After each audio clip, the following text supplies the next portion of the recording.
Hi, I'm Ollie. I got an A-star in A-level politics, and in this video I'm going to be going through how to combine knowledge and analysis in A-level politics, including going through an A-star example in detail at the end. This is one of the things students struggle with the most in A-level politics essay writing, so make sure to pay attention. I've done a full 15-minute video on this on the Politics Explained YouTube channel, so if you want more detail and more A-star examples, make sure to have a look at that.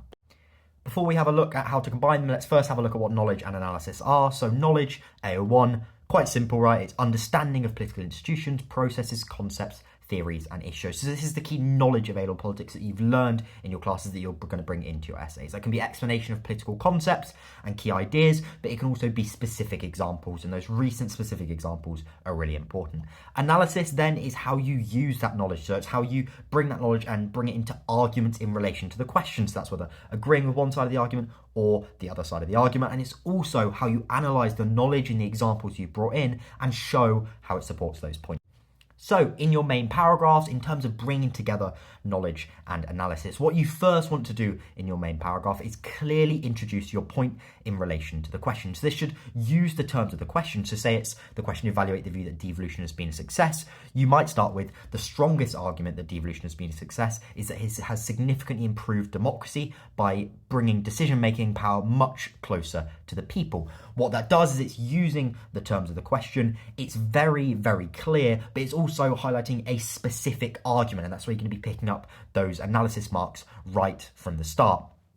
What you then want to do is explain your point. So before bringing in knowledge, before bringing in a specific example, you want to give another sentence or two to really explaining the point. And doing so means you're going to pick up AO1 marks with that kind of specific knowledge explanation, but also AO2 marks. This is that explanation, and you're starting to build those analysis marks.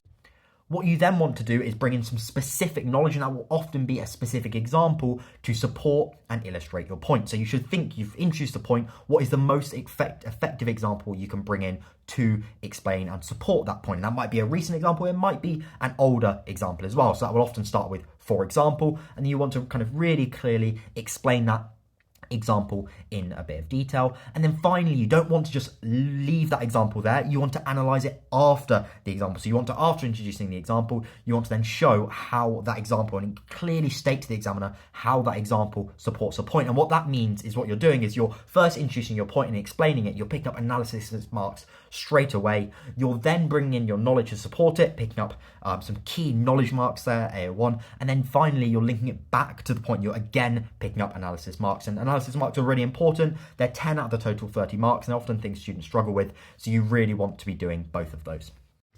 Okay, so we can see it here in an A-star example of a main